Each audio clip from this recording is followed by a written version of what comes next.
신학적으로 중요한 의미를 가지고 있는데 여기서 그 신학적인 의미를 다 말씀을 드릴 수는 없고요. 시기적으로만 보더라도 이 맥추절은 또 다른 의미가 있다고 저는 생각합니다. 맥추절이 7월 첫 주에 있습니다. 오늘 7월 1일이지 않습니까?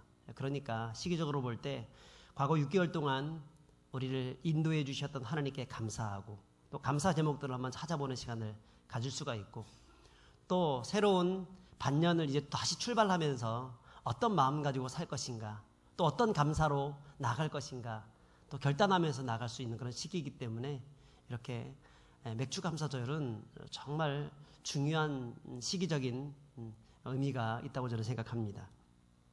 그런 의미에서 우리 옆 사람에게 그렇게 한번 인사하면 좋겠습니다. 지난 6개월 동안 지켜주신 하나님께 감사합니다. 인사하겠습니다. 그리고 이제 반대편에 계신 분에게는 이렇게 한번 인사합시다. 앞으로 감사할 일만 가득하십시오. 그렇게 될 수 있기를 바랍니다.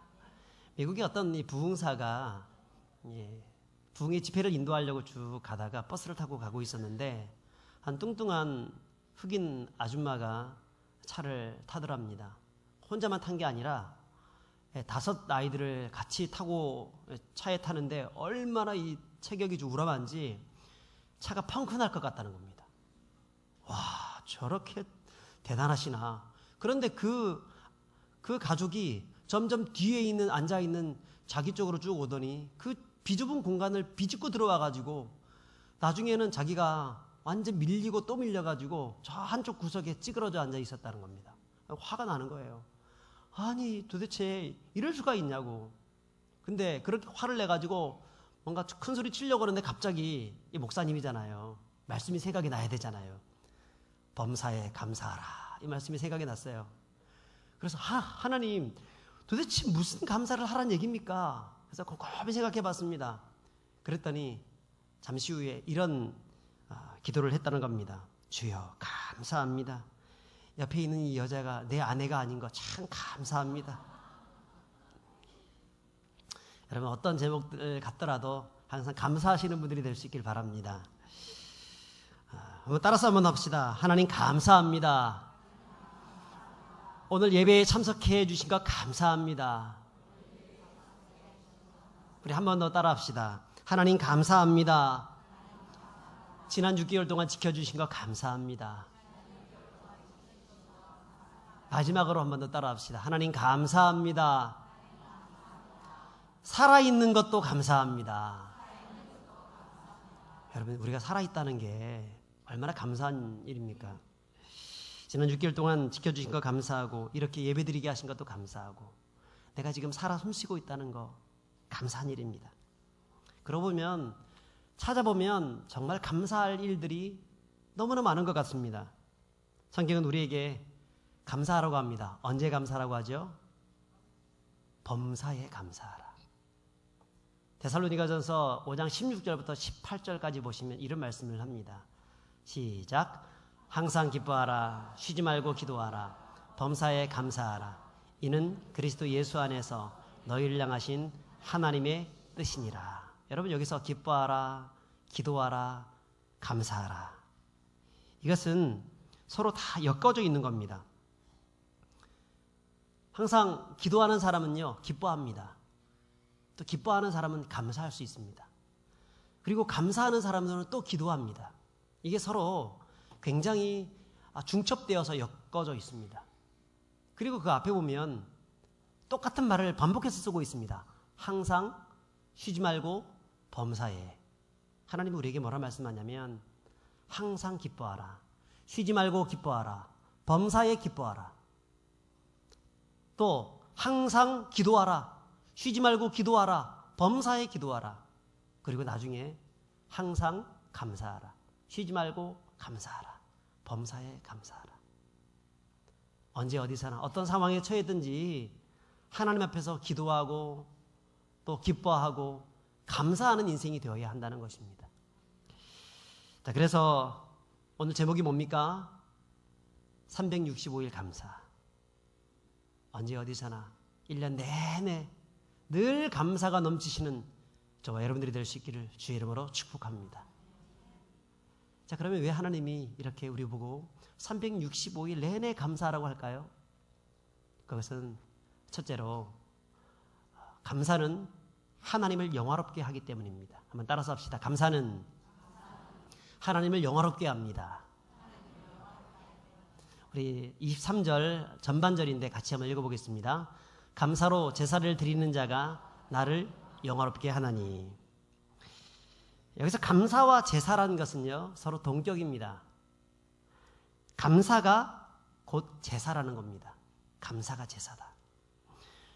우리 교회에 와서 하나님께 예배를 드리는 것만 하나님이 기뻐하시는 예배가 아니라 내 삶 가운데 구석구석 그 조목조목 그 감사의 제목들을 찾아내어서 하나님이 내 인생 가운데 어떤 은혜를 베풀어 주셨는가 알고 감사할 수 있는 것, 하나님이 그런 예배를 받으신다는 것입니다. 그게 바로 삶으로 드려지는 예배입니다.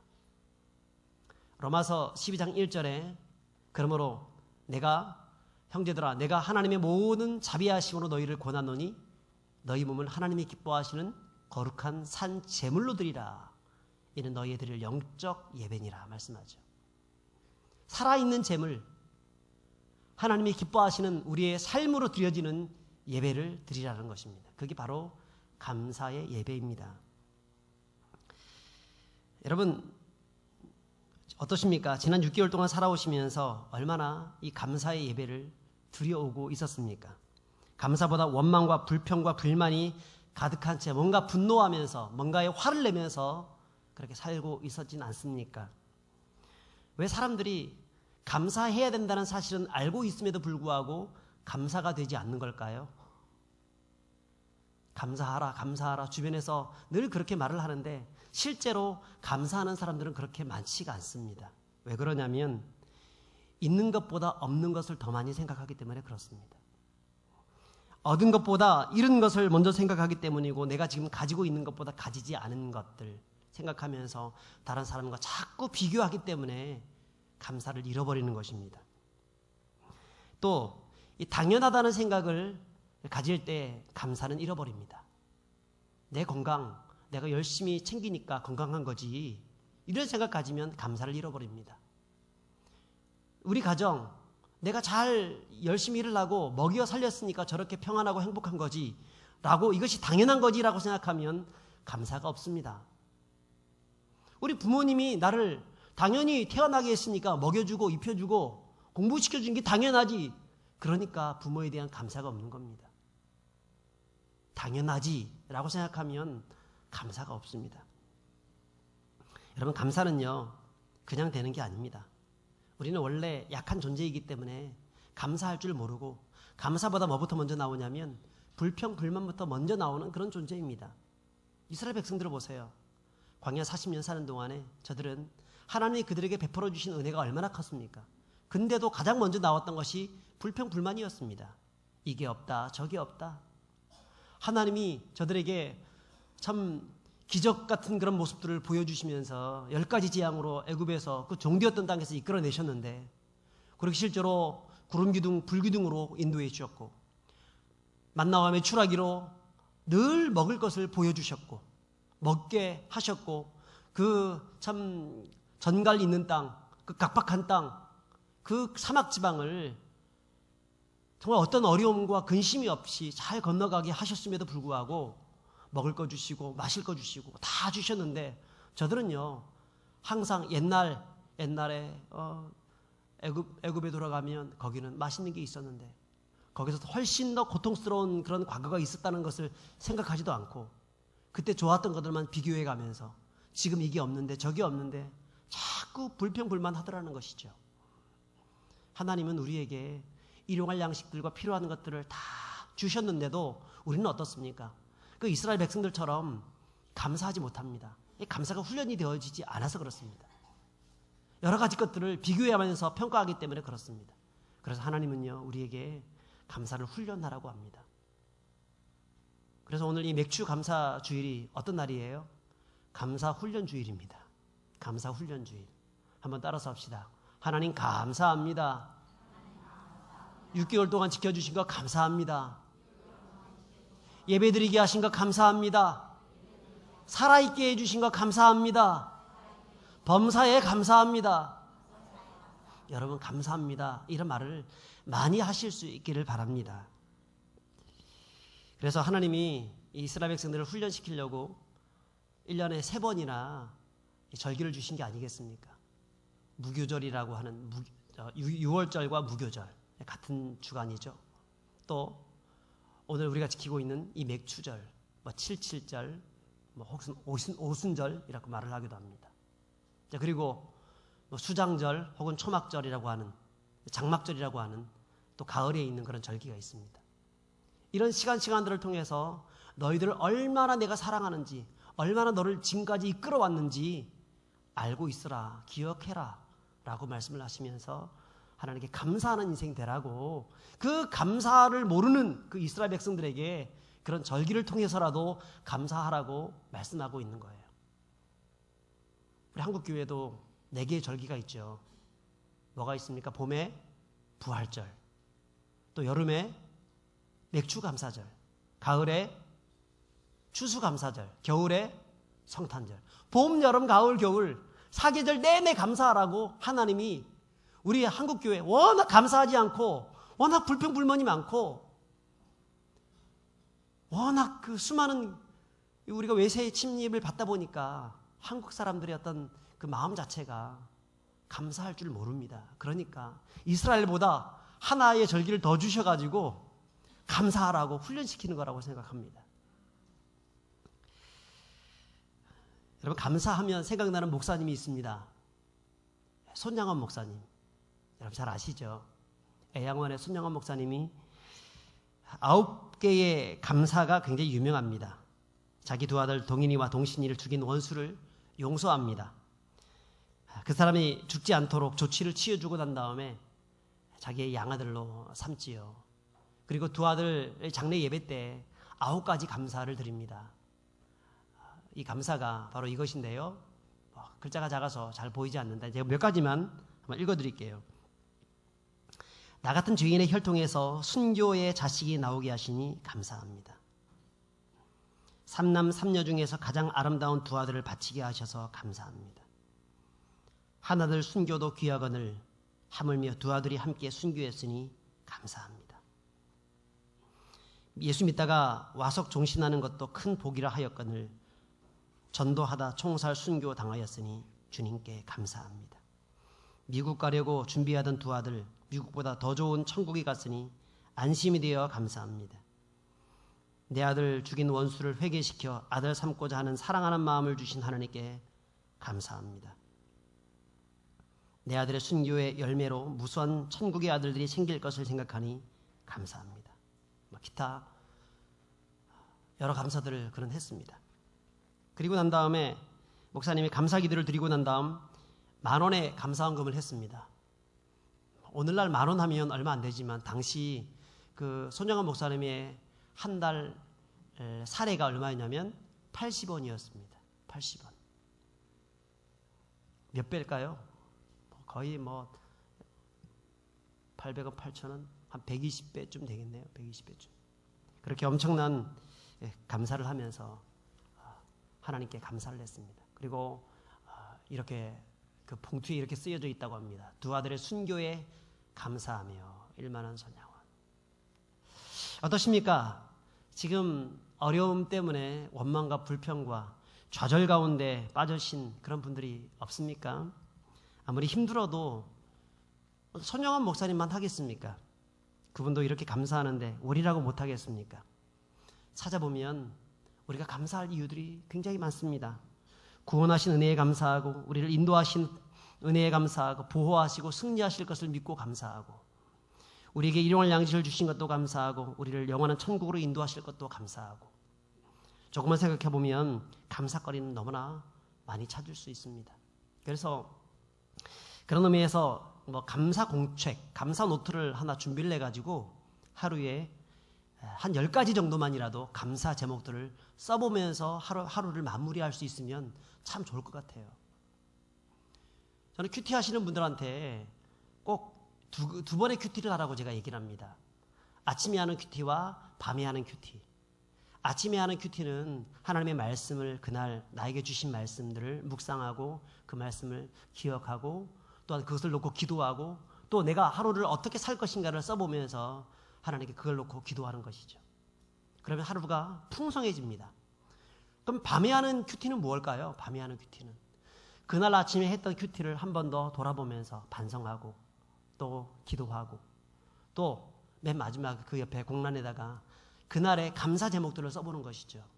오늘은 이것 때문에 감사하고 저것 때문에 감사하고 10가지 감사 제목들을 쭉 써보다 보면 하루가 얼마나 풍성해지겠습니까? 그런 사람이 하나님의 그 은혜를 얼마나 많이 받겠고 또 얼마나 행복한 삶을 살아갈 수 있겠습니까? 그렇기 때문에 우리는 항상 하루의 마지막을 하나님께 감사하면서 보내는 것이 굉장히 지혜로운 것입니다. 여러분, 링컨이 그런 말을 했습니다. 40대가 되면 자기의 얼굴을 책임져야 한다. 30대까지는 그 얼굴은 부모의 책임입니다만 40대부터는 그 얼굴은 자신이 책임져야 하는 겁니다. 말씀을 묵상하지 않고 기도하지 않고 또 근심과 걱정 가운데에서 불평과 불만 가운데에서 그렇게 세월을 보내게 되면 나중에 얼굴이 어떻게 변하냐면 아주 욕쟁이 할매처럼 바뀌는 겁니다. 나중에 얼굴이 이상하게 바뀌는 겁니다. 얼굴 딱 보면 예수 오래 믿으면 누구를 닮아야 되죠? 예수님 닮아야 되잖아요. 근데 옆집 욕쟁이 할머니 알고 보니까 그 할머니가 교회 다닌다더라. 이게 얼마나 참 부끄러운 일이겠습니까? 여러분, 얼굴이 참 심술궂게 그렇게 생기지 않도록 정말 감사가 넘쳐야 합니다. 지금부터 잘 안 되면 지금부터라도 계속해서 감사합니다. 감사합니다. 계속 하다 보면은요. 1년이 딱 지나고 나면 내 얼굴이 누구의 얼굴 닮아요? 예수님 얼굴 닮는 겁니다. 그래서 주변 사람들이 저보고 당신의 얼굴을 보니까 예수님 보는 것 같습니다. 이렇게 얘기하는 거예요. 우리 옆 사람하고 인사하면 좋겠습니다. 당신의 얼굴을 배우니 예수님 뵙는 것 같습니다.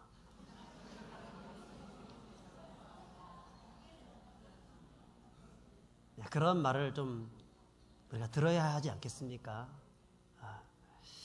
그러면 하나님이 영광을 받으시는 겁니다. 복음이 그냥 그대로 전해질 수밖에 없는 겁니다. 하나님의 나라가 세워지는 것입니다. 두 번째로 둘째는 감사는 하나님의 능력을 경험하기 때문입니다. 한번 따라서 합시다. 감사는 하나님의 능력을 경험하게 합니다. 우리 23절 후반절 같이 읽겠습니다. 그의 행위를 옳게 하는 자에게 내가 하나님의 구원을 보이리라. 여러분, 감사하면 가장 먼저 바뀌는 게 누가 바뀌죠? 내가 바뀝니다. 상황은 그대로입니다. 내가 감사한다고 해서 상황이 막 바뀌고 이렇게 하지 않습니다. 그런데 상황은 그대로고 일은 여전히 문제가 있고 일은 계속해서 늦어지고 어려워지지만 이상하게도 그 일을 대하는 나의 자세가 바뀌고 내 생각이 바뀌고 내가 긍정적이게 되고 소망을 가지게 되고 희망을 품게 되고 할 수 있다는 마음을 가지게 되고 하나님이 도와주실 것이라는 믿음이 생기게 되고 여러분, 내가 바뀌는 거예요. 감사를 하기 시작하면 그렇게 불평불만했던 마음이 바뀌어서 진짜 감사가 나오는 겁니다. 그러므로 억지로라도요 감사하는 사람이 되실 수 있기를 바랍니다. 어떤 그 백화점에서 일하시는 분이 그런 글을 쓴 것을 제가 본 적이 있습니다. 처음에 백화점에 가면 어떻습니까? 막 인사하잖아요. 감사합니다. 환영합니다. 어서 오십시오. 사랑합니다. 막 이렇게 얘기를 하잖아요. 갈 때도 그렇게 인사하고. 처음에 그것을 시켰을 때 왜 이렇게 가식적으로 마음에도 없는 인사를 하게 하냐. 굉장히 힘이 들었다고 합니다. 그런데 하다 보니까 이상하게도 진짜 감사한 마음이 생기더랍니다. 하다 보니까 사랑하는 마음이 생기더랍니다. 그래, 저 고객들이 오지 않았다면 내가 어떻게 이곳에서 먹고 살 수 있을까? 우리 직장 어떻게 될까? 저 고객들이 오기 때문에 내가 여기 있는 것이지. 그렇게 생각하니까 너무너무 감사가 나오더라는 겁니다. 그래서 나중에는요, 처음에는 억지로 했지만 나중에는 진심으로 우러나는 감사가 되었다. 그렇게 되니까 이 매장이 점점 실적도 올라가고 자꾸 번성하게 되더라는 것이죠. 그래서 요즘 매장에 가게 되면, 큰 매장 가면 그렇게 안 하는 데가 없잖아요. 여러분, 감사를 실천하면, 그게 억지로 감사한다 할지라도 그것을 통해서 내 인생이 바뀌어가기 시작하는 것입니다. 하나님이 그런 자들에게 복을 주시고 안 되는 일도 될 수 있도록 해주십니다. 문제를 발견하게 하시고 변화를 주시고 그것을 이길 수 있는 여건과 힘을 더하여 주시는 것입니다. 요나를 보십시오. 요나가, 하나님이 요나를 보고, 요나야, 저 니느웨로 가서 복음을 증거해라. 저들의 악독이 나에게 상달되었다. 근데 니느웨에 가서 복음을 증거하면 요나는 알고 있습니다. 저들이 회개하게 되면 하나님이 다 용서해 주실 것이라는 사실을 알고 있습니다. 그런데 이 니느웨는 자기들에게 큰 원수입니다. 아수르 제국이 니느웨 원수입니다. 그러니까 그렇게 할 필요가 없는 거죠. 그래서 그 말이 듣기 싫어서 도망칩니다. 다시스라는 곳으로, 정반대편으로 도망칩니다. 그 다시스로 가는 그 배편에서 결국 하나님께서 폭풍을 대작시키고, 그리고 나중에는 바다에 던져짐을 당하게 되죠. 던져지고 난 다음에 물고기, 큰 이 식인 물고기 뱃속으로 들어가게 됩니다. 사방으로 우겨쌈을 당한 상황이었습니다. 이제 죽었다, 이제는 끝났다 라고 하는 상황에서 눈을 떠보니까 냄새가 쾌쾌하고 완전 고약한 냄새가 나는데 자기가 아직까지 살아있는 거예요. 내가 분명 물고기 뱃속에서 먹혀 죽었는 줄 알았는데 여기가 어디지? 꿈이냐 생시냐? 여기 혹시 지옥이 아닐까? 막 꼬집어 보면서 그렇게 했을 겁니다. 자, 그런데 그곳에서 자기가 살아있다는 사실을 기억하면서 하나님께 감사하죠. 한번 읽어봅시다. 시작.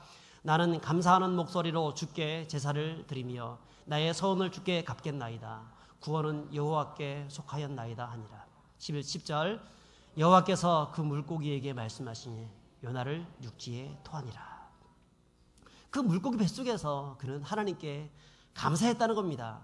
내가 살아있다는 것이 감사하고, 또 하나님이 살아있는 이유가 사명을 주셨기 때문에 그 사명을 이루기 위해서 완수하라고 아직 살게 해주셨구나. 그것 때문에 감사하는 거예요. 그 감사하니까 진짜 하나님이 어떻게 하셨어요? 물고기 뱃속에서. 이런 일이 있을 수 있습니까? 세상에. 그 물고기 뱃속에서 물고기를 토하내게 하셔가지고 살게 하셨다는 것입니다. 여러분, 감사하면 우리의 인생이 바뀌게 되고 하나님의 기적이 나타나게 되는 것입니다. 그리고 사명을 감당할 수 있도록 도와주시는 것입니다. 노아가 120년 동안에 사람들에게 참 미친 영감이라고 놀림을 받습니다만 감사함으로 방주를 예비합니다. 그 홍수 속에서도 결국은 구원받게 됩니다. 다니엘은 어떻습니까? 다니엘은 억울하게 누명을 쓰고 사자굴에 던진바 되었지만 그는 여전히 감사의 기도를 쉬지 않았습니다. 그랬더니 그 사자굴에서 죽지 않고 살아나게 됩니다. 사도 바울은 어떻습니까? 빌립보 감옥 속에서 손과 발이 다 착고에 채해진 그런 상황에서 사방으로 전부 다 막혀져 있는 그런 상황이었습니다만 그는 감사와 또 기도로 하나님을 찬송하게 되죠. 그랬더니 옥문이 열리게 되면서 거기에 있었던 간수장의 가족이 구원받는 일들이 벌어지게 되는 것입니다. 우리 예수님 어떻습니까? 베세다 광야에서 예수님이 수많은 사람들이 모여있을 때에 그들이 하나님의 말씀을 듣다가 저녁이 되었을 때 너무나 배가 고픈 겁니다. 그래서 너희가 먹을 것을 주어라. 우리가 먹을 것이 없는데 어떻게 줄 수 있습니까? 그 중에서 한 제자가 무엇을 가져옵니까? 떡 5개와 물고기 2마리를 가져왔을 때 예수님이 어떻게 해죠? 야, 이까짓 게 이거 뭐냐? 이거 가지고 무슨 일들을 벌일 수 있겠냐? 그렇게 말씀하시지 않고 예수님이 그때 바로 하셨다는 것이 뭐냐면 축사하셨습니다. 우리 요한복음 6장 11절 보면 같이 읽습니다. 시작. 예수께서 떡을 가져 축사하신 후에 앉아있는 자들에게 나눠주시고 물고기도 그렇게 그들의 원대로 주시니라. 여기서 이 축사하셨다는 말, 이것을 영어로 보게 되면 When he had given thanks 되어 있습니다. 감사했다는 말입니다. 그때에 감사했다. 그것 때문에 예수님도 그렇게 감사했을 때, 축사했을 때 하나님의 기적이 나타나게 되었고, 남자는 5,000명, 남녀노소를 합치면 최소한 2만 명이 되는 사람들이 그것을 먹고 마시며 행복할 수 있었던 것입니다. 여러분, 감사할 때 기적이 나타납니다. 감사할 때 하나님이 역사하시는 것입니다. 감사할 때 하나님이 저 여러분들 삶을 변화시켜 주시고, 감사할 때 우리 인생이 정말 하늘의 축복과 하늘의 영광을 체험할 수 있게 되고 하나님의 기적을 경험할 수 있게 되는 것입니다. 그러므로 감사하시는 분들이 될 수 있기를 바랍니다. 제가 이 말씀을 준비하다가 한 2년 전 어떤 사건을 좀 생각하면서 옛날에 페이스북을 한번 뒤져봤습니다. 찾아봤는데 그때 제가 기록했던 그 내용이 페이스북에 그대로 남겨져 있더라고요. 제가 잠깐 그때 기록했던 내용들을 읽어드릴까 합니다. 2016년 4월 15일 어젯밤 저의 딸 온유가 고열에 시달렸습니다. 그러다가 갑자기 경기를 하기 시작했어요.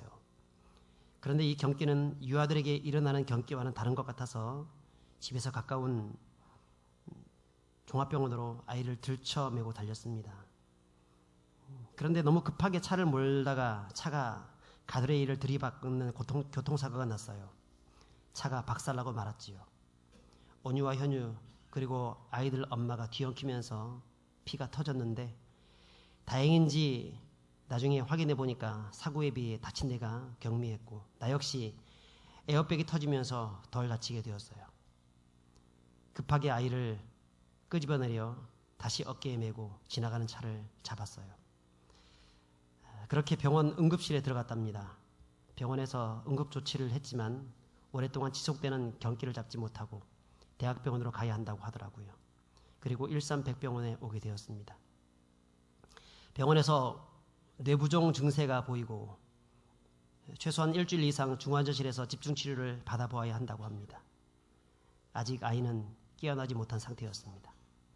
저는 혹시 아이가 뇌에 큰 충격을 받아서 이상하게 되는 것은 아닌가, 혹시 참 그때 정박아가 되는 것은 아닌가 하는 생각들 참 우려를 많이 했었는데 깨어난다라고 하더라도 굉장히 어려운 상황이었습니다. 걱정되었습니다. 그 시간 온유는 홀로 병실에서 병과 싸우고 있었고 나는 교회에 기도 부탁을 드리고 하나님 앞에 나아가 기도하기 시작했습니다. 그때 제가 불렀던 찬송이 아무것도 두려워하지 말라 찬양입니다. 아무것도 두려워 말라 주 너의 하나님이 지켜주시리. 놀라지 말라 겁내지 말라 주님 너를 지켜주시리. 제가 이 찬양을 참 많이 불렀던 것 같아요. 이제 아이를 중환자실에, 아이는 의식이 완전 없는 상황이고 의식이 없는 상황인데도 계속 경기는 계속되고 있는 중이었습니다. 원래 경기라는 것은 조금 하다가 멈추고 막 그렇게 하잖아요. 의사 선생님들은 알 겁니다만, 그런데 이 아이는 멈추지 않아요. 몇 시간 동안을 계속 경기 중이었습니다. 그러니까 정말 너무 이상했습니다. 의식은 없는 상황이었는데, 그래서 이제 아이들 중환실에 보내놓고 집에 돌아와가지고 이제 여러 가지 짐들을 챙겨가지고 다시 병원에 가야 되니까 왔다가 교회에 들렸습니다. 그래서 계속해서 제가 할 수 있는 것은 기도밖에 없잖아요. 하나님께 기도하고 하나님 바라봤습니다. 자, 그런데 그렇게 10시간을 혼수 상태에서 딸이 사경을 헤매다가 중보기도를 부탁했을 때 새벽 5시 30분 교회에서 전교인이 우리 아이를 위해서 기도해 주었고 아이는 그 기도가 마칠 때쯤에 눈을 떴습니다.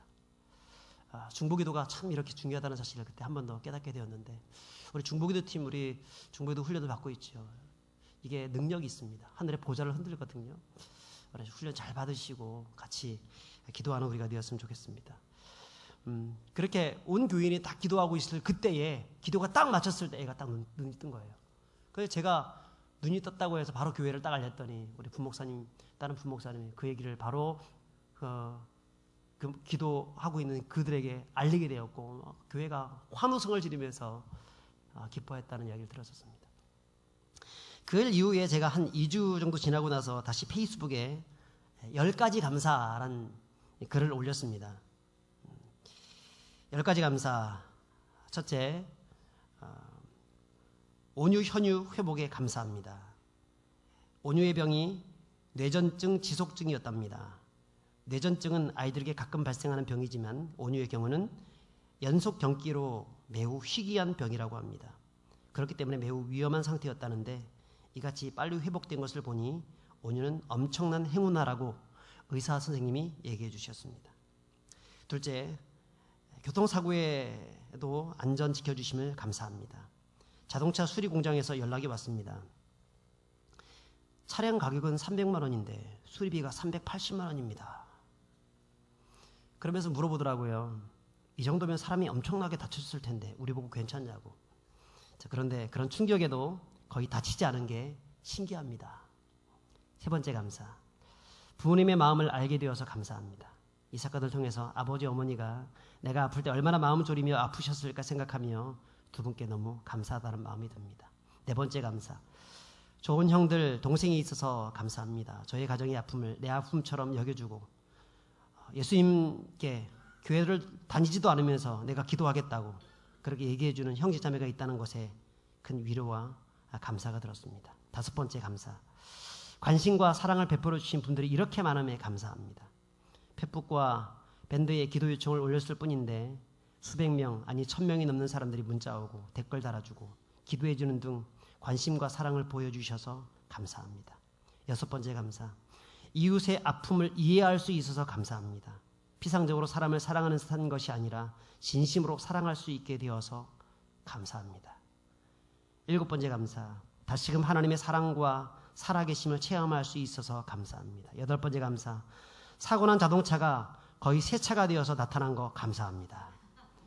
수리해야 할 것이 많은 차였지만 이번 사고로 인해서 거의 새 차가 되었습니다. 감사합니다. 아홉 번째 감사. 온유와 현유가 이번 기회에 꼭 필요한 건강검진을 다 받게 되어서 감사합니다. 열 번째 감사. 감사거리가 많아서 감사합니다. 여러분 지금 생각하면 그때가 얼마나 감사한지 모르겠습니다. 그리고 그 후 지금까지 어떤 부작용도 없이 우리 아이가 잘 크고 있다는 것이 너무나 감사합니다. 모든 것이 하나님의 은혜입니다. 여러분 우리 삶 가운데에서 참 감사거리를 찾으면 감사거리가 부지기수 많습니다. 찾지 않아서 늘 불평할 불만이 많은 것이지 찾기 시작하면 하나님께서 감사 제목들을 주시고 또 그렇게 감사하는 자들에게 하나님이 기적으로 채워주십니다. 역사해 주십니다. 할 수 있도록 해주십니다. 모든 것들을 보호해 주시고 이끌어 주시고 선한 길로 인도해 주십니다. 여러분 오늘 이 맥주 감사주의를 맞이하여서 365일 하나님께 감사하시는 분들이 될 수 있길 바랍니다. 감사는 하나님을 영화롭게 합니다.